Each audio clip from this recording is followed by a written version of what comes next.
को निजी तौर पर जानने का सौभाग्य तो मुझे नहीं मिला, लेकिन पिछले साल मैं अमिता से मिली और उसने रायन और उसके स्वभाव के बारे में बहुत कुछ बताया और हमने रायन की मृत्यु से जुड़े उसके अनुभव साझा किए। और यहाँ उसके अंत समय के करीब मुझे मेरे पिता के साथ काफ़ी कुछ ऐसे ही अनुभव हुए थे और हमने उन अनुभवों को भी काफ़ी साझा किया है और मेरे लिए ये कड़वा मीठा था और उन आखिरी दिनों में काफ़ी मिठास थी। और मैं चाहती हूँ कि आप उस गुजरने के बारे में थोड़ा बहुत बताएं कि हम कैसे, मैं इसे बेहतर तरीके से करने की बात नहीं कर रही हूँ, लेकिन हम इसे एक नई समझ से कैसे अनुभव कर सकते हैं, क्योंकि इस चीज़ ने मेरा इसके प्रति नज़रिया और इसे अनुभव करने का तरीका बदल दिया है। Your own or somebody else's? मेरी अपनी नहीं, पर शायद मेरा मतलब दोनों से है कि किसी की मृत्यु के अनुभव में उनके साथ होना और किसी के मरने के बाद यहाँ होना। मैं चाहता हूं कि आप ये ध्यान से सुनें, क्योंकि Sir. इसका आसानी से गलत मतलब लगाया जा सकता है। क्योंकि जब कोई अपने प्रियजन को खो देता है Who's dear to them? तो ये ऐसा है जैसे उनके जीवन का एक अंश छिन गया हो और इंसान दुख, नुकसान और उनके बीच हुई कई चीजों को संजोने जैसी प्रक्रियाओं से गुजरता है। बहुत सी चीजें, सभी चीजों को व्यक्त नहीं किया जा सकता, लेकिन साथ ही हम इस धरती पर पैदा होने वाले पहले इंसान नहीं हैं और न ही हम इस धरती पर मरने वाले पहले होंगे। अपने जीवन में जब हम पैदा होते हैं, हम नहीं जानते कि हम शिक्षा प्राप्त करेंगे या नहीं, हम नहीं जानते कि हमारी शादी होगी या नहीं, हम नहीं जानते कि हमारे बच्चे होंगे या नहीं, हम दुनिया में ये वो और तमाम चीजें करेंगे या नहीं, हम नहीं जानते। लेकिन हम एक चीज जानते हैं कि हम मरेंगे जरूर। हाँ या ना? ये एक पक्की बात है ना? हालांकि ये इतनी साफ बात है, पर हम इससे समझौता नहीं कर पाते।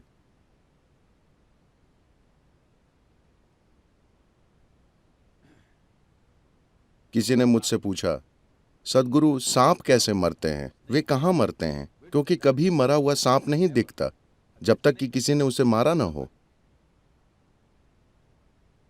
उन्होंने ये सवाल एक गर्म देश में किया था और मेरे विचार से ये कैलिफोर्निया में भी प्रासंगिक है, जहां असल में लाखों सांप हैं, लेकिन वे शांत जीव हैं। वे बाहर ज्यादा नहीं दिखते जब तक कि आप उनके इलाके में कदम ना रखें, और वे दिखते नहीं हैं, वे बस वहीं रहते हैं। तो वे कहाँ मरते हैं? खासकर कोबरा के मामले में यह बहुत शानदार है। Particularly cobras. जब वे मरना चाहते हैं, जब वे समझ जाते हैं कि अब मरना चाहिए, तो वे दूर चले जाएंगे, एक ठिकाना ढूंढ लेंगे और वहां जाकर बैठ जाएंगे, और वे 18-20 दिन तक कुछ नहीं खाएंगे, वहीं बस बैठे रहेंगे और कुछ नहीं खाएंगे, और वे मर जाएंगे।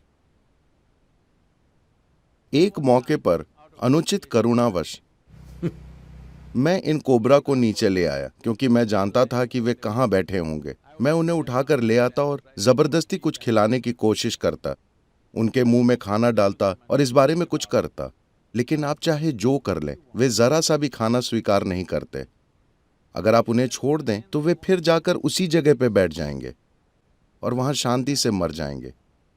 मैं ये कह रहा हूं कि एक रेंगने वाले जीव में इतनी जागरूकता है कि वो जानता है How long this body should be on and when it should go. कि ये शरीर कब तक रखना चाहिए और इसे कब जाना चाहिए। इसी तरह से आपके जीवन और हर दूसरे जीवन के पास ये चेतना होती है कि कब इसे इस शरीर से चले जाना चाहिए, या तो इसलिए कि हमने इस शरीर को कोई चोट पहुंचाई है, Or because simply या बस शरीर में इतनी तीव्रता ही नहीं बची है कि ये जीवन को संभाल सके।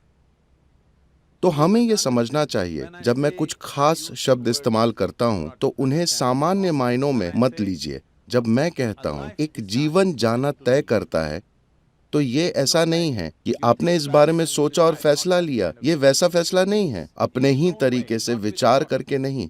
आप जो हैं उसके बारे में कई निर्णय आपके विचारों से तय नहीं होते, ये यूं ही तय होते हैं ना। Like that, a life decides when to leave. उस तरह से एक जीवन तय करता है कि कब जाना है। जब तक वो यहाँ है, हमें इसे बचाने, कायम रखने और अपने पास रखने के लिए हर चीज करेंगे, क्योंकि हम उस जीवन को प्यार और आदर करते हैं। लेकिन एक बार जब वो चला जाता है, तब हमें उस निर्णय का सम्मान करना चाहिए, क्योंकि उस जीवन ने चले जाना चुना है। जीवन शब्द से मेरा मतलब वो व्यक्ति नहीं है। मैं उस शख्सियत की बात नहीं कर रहा हूँ। मैं उन विचारों, भावनाओं और गतिविधियों की बात नहीं कर रहा हूँ जिनमें वो शरीक था।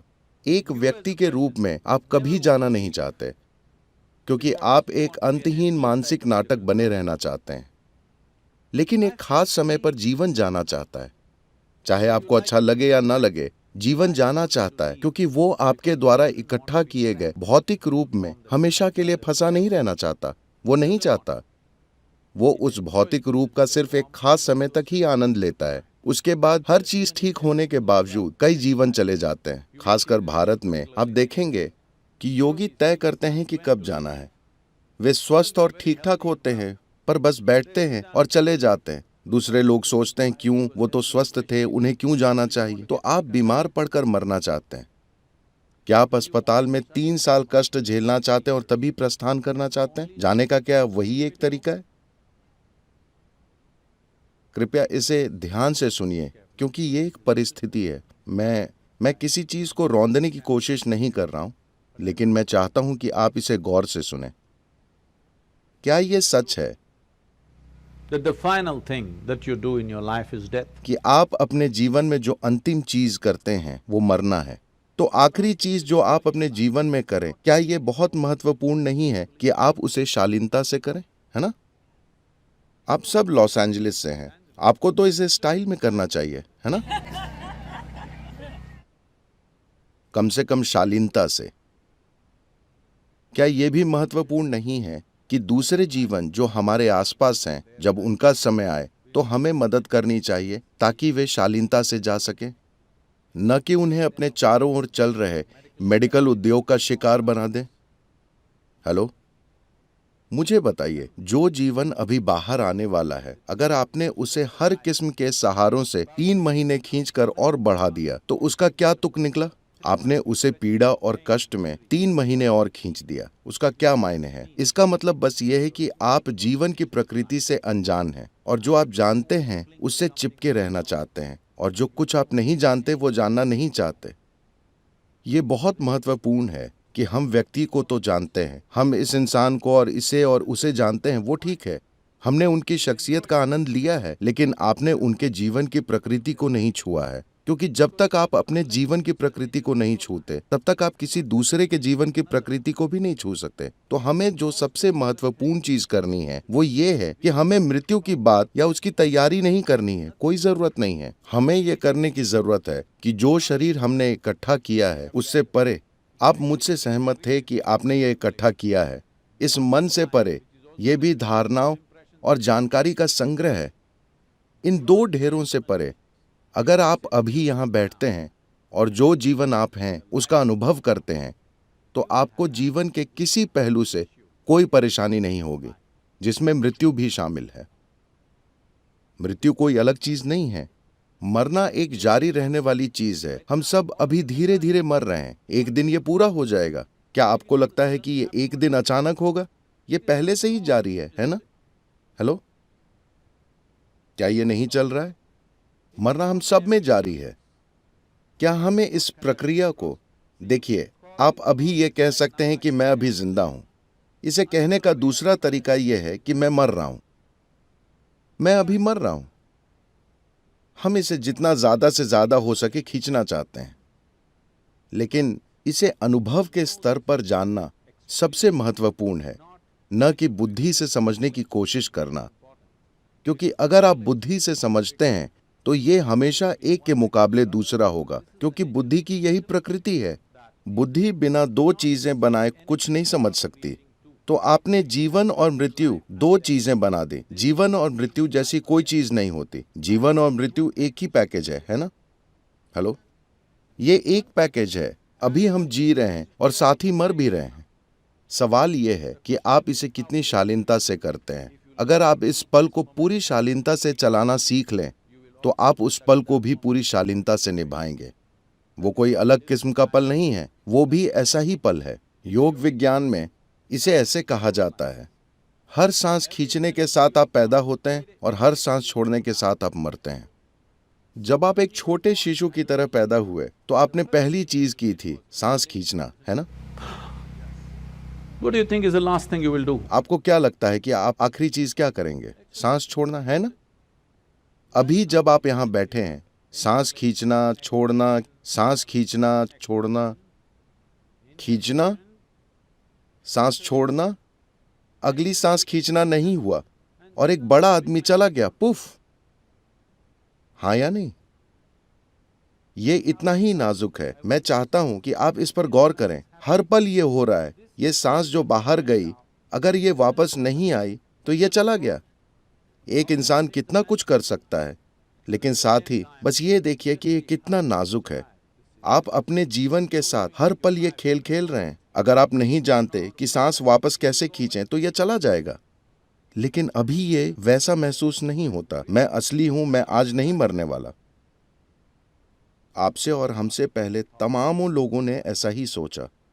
हमें ये समझना चाहिए कि नश्वरता हमारे अस्तित्व की बुनियादी वास्तविकता है। अगर हम इस एक चीज के साथ समझौता नहीं करते, मेरा यकीन कीजिए, आप असल में जीवन के किसी दूसरे पहलू को नहीं जानते, आप सिर्फ नाटक जानते हैं। क्योंकि यही हमारे अस्तित्व की बुनियादी प्रकृति है कि हम नश्वर हैं। जब हम पैदा हुए तभी ये तय हो गया कि हम मरेंगे, है ना? How long is the only question. सिर्फ सवाल है कि कितना लंबा। मैं आपको एक बहुत लंबे जीवन का आशीर्वाद देता हूं। यहां होने के लिए आपका बहुत धन्यवाद।